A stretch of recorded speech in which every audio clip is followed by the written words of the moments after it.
जय श्री कृष्णा। राधे राधे। आप सभी भक्तों का आपके अपने YouTube चैनल श्री कृष्ण दीवानी में हार्दिक स्वागत है। आज की इस वीडियो में हम शीतला माता की कथाओं का श्रवण करेंगे। पौराणिक कथा के अनुसार एक साहूकार था जिसके की 7 बेटे थे। साहूकार ने समय के अनुसार 7 बेटों की शादी कर दी। अब कई वर्ष बीत जाने के बाद भी साहूकार के 7 बेटों में से किसी के घर भी संतान का जन्म नहीं हुआ। पुत्र वधुओं की सोनी गोद को देखकर साहूकार की पत्नी बड़ी ही दुखी रहती थी। एक दिन एक वृद्ध स्त्री साहूकार के घर के सामने से गुजर रही थी और साहूकार की पत्नी को दुखी देखकर उस वृद्ध स्त्री ने साहूकार की पत्नी से उसके दुख का कारण पूछा। तब साहूकार की पत्नी ने उस वृद्ध स्त्री को अपने मन की सारी बात बता दी। साहूकार ने की सारी बात सुनकर उस वृद्ध स्त्री ने कहा कि आप अपने 7 पुत्र वधुओं के साथ मिलकर शीतला माता का व्रत और उनका पूजन कीजिए। इससे माता शीतला प्रसन्न हो जाएंगी और आपके 7 पुत्र वधुओं की गोद हरी हो जाएगी। साहूकार ने उस वृद्धा के कहे अनुसार समय आने पर अपनी 7 बहुओं के साथ मिलकर शीतला माता की विधि विधान के अनुसार व्रत किया और उनका पूजन किया। माता शीतला की कृपा से 7 बहुएं गर्भवती हुई और समय आने पर सभी के सुंदर पुत्र हुए। समय का चक्र चलता रहा और इसी प्रकार 1 वर्ष बीत गया। किसी को भी माता शीतला के व्रत का ध्यान नहीं आया और कुछ ऐसा हुआ उस दिन कि शीतला सप्तमी का वह दिन था और सास और बहुओं ने गर्म पानी से स्नान किया और गरम गरम भोजन किया। यह देखकर माता शीतला साहूकार परिवार पर कुपित हो गई और साहूकार की पत्नी के स्वप्न में आकर वह बोली। शीतला माता ने स्वप्न में आकर कहा कि तुमने मेरे व्रत का पालन नहीं किया, इसलिए तुम्हारे पति का स्वर्गवास हो गया है। स्वप्न को देखकर साहूकारनी अब पागल हो गई और भटकते भटकते घने जंगल में चली गई। वन में साहूकारनी ने देखा कि जिस वृद्धा ने उस शीतला माता का व्रत करने के लिए उससे कहा था वह अग्नि में जल रही है।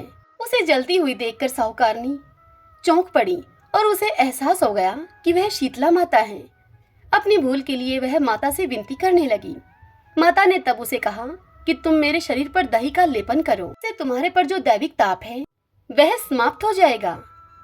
तदंतर साहूकारनी ने तब शीतला माता के शरीर पर दही का लेपन किया। इससे उसका पागलपन ठीक हो गया और साहूकार भी पुनः जीवित हो उठा। सभी बोलिए शीतला माता की जय। शीतला माता की एक अन्य पौराणिक कथा के अनुसार किसी गांव में एक ब्राह्मण परिवार रहा करता था। उस परिवार में बुजुर्ग दंपति के 2 बेटे और 2 बहुएं थीं। दोनों बहुओं को एक एक संतान थी। घर में सभी मिलकर बड़े ही प्रेम से रहा करते थे। तभी शीतला अष्टमी का पर्व आया। दोनों बहुओं ने व्रत के विधान के अनुसार एक दिन पहले ही पाछोड़ा, अर्थात बासी भोजन माँ के भोग के लिए तैयार कर लिया। लेकिन दोनों की संतानें छोटी थीं। उनको लगा कि कहीं बासी खाना खाकर उनके बच्चों को नुकसान न हो जाए, इसीलिए उन्होंने अपने बच्चों को ताजा खाना बना के खिला दिया। शीतला माँ का पूजन करने के बाद जब वे दोनों बहुएं अपने घर को लौटी तब उन्होंने देखा कि उनके दोनों बच्चे मरे हुए हैं। यह देखकर वे दोनों रोने लगी। तब उनकी सास उनसे कहने लगी कि शीतला माता के नाराज होने के कारण ही ऐसा हुआ है और अपनी दोनों बहुओं से कहा कि तुम यहाँ से अभी चली जाओ। तुम अपने दोनों बच्चों को जीवित न कर लोगी तब तक तुम इस घर में वापस नहीं आना। अब दोनों बहुएं अपने दोनों मरे हुए बच्चों को लेकर वन वन भटकने लगी। तभी उन्हें खिजड़ी के पेड़ के नीचे औरी और शीतला नाम की 2 बहनें मिली। दोनों बहनें गंदी और जूं के कारण बहुत ही परेशान थीं। बहुओं से उन दोनों की परेशानी देखी नहीं गई। उन्होंने अपना दुख बोलकर उन दोनों बहनों के सिर की जुएं निकाली। जुएं निकालने के बाद शीतला और ओरी ने प्रसन्न होकर उन दोनों बहुओं को पुत्रवती होने का आशीर्वाद दिया। यह सुनकर वह दोनों बहुएं उनको अपना दुख बताकर जोर जोर से रोने लगी। तब शीतला माता अपने साक्षात स्वरूप में वहां प्रकट हो गई।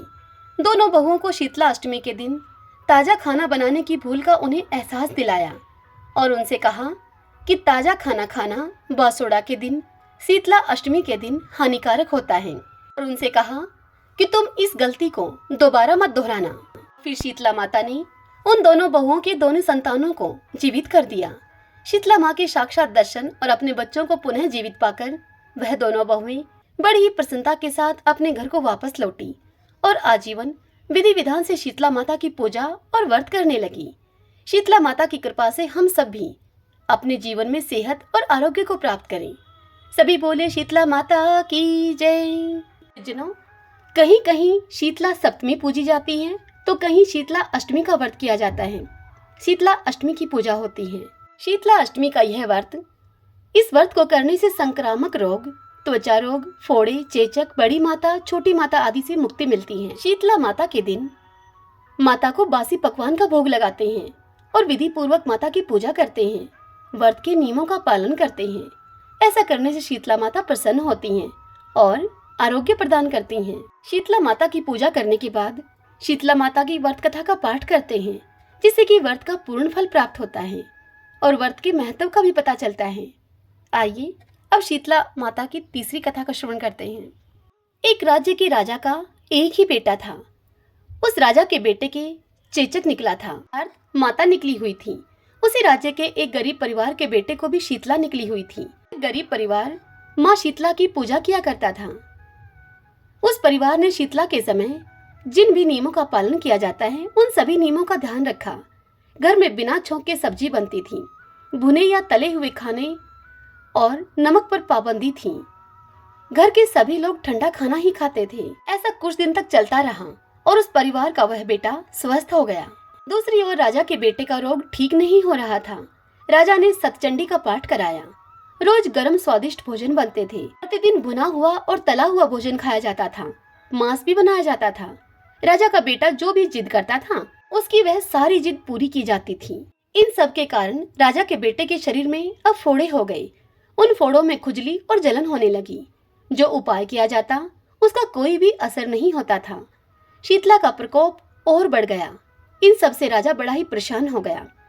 तब राजा सोचने लगा कि आखिर इतने उपाय करने के बाद भी शीतला का प्रकोप शांत क्यों नहीं हो रहा है। तब राजा के गुप्तचरों ने राजा को बताया कि इसी राज्य में एक गरीब परिवार के बेटों को भी शीतला निकली थी, लेकिन वह कुछ ही दिनों में स्वस्थ हो गया था। गुप्तचरों की बात सुनकर राजा बड़े ही सोच में पड़ गया और सोचने लगा कि वह तो माता की इतनी सेवा कर रहा है, फिर भी उन माता का प्रकोप कम क्यों नहीं हो रहा, उसका बेटा स्वस्थ क्यों नहीं हो रहा। राजा ये सब बातें मन में सोचते सोचते ही सो गया। उसके स्वप्न में शीतला माता ने दर्शन दिया। राजा से कहा कि वह उसकी सेवा और पूजा से प्रसन्न है। तो तुमने शीतला के नियमों को तोड़ा है, इस वजह से शीतला का प्रकोप शांत नहीं हो रहा है। इसके लिए तुम खाने में नमक बंद कर दो, बिना छौंक के ही सब्जी बनाओ, खाने में तेल का प्रयोग न करो और सभी लोग ठंडा भोजन करें। बेटे के पास किसी को भी मत जाने दो। ऐसा करो तो जल्द ही तुम्हारा बेटा स्वस्थ हो जाएगा। जब राजा सुबह अगले दिन उठा, तभी से उसने शीतला माता के बताए हुए उन नियमों का पालन करने लगा। देखते ही देखते कुछ ही दिनों में राजा का वह बेटा स्वस्थ हो गया।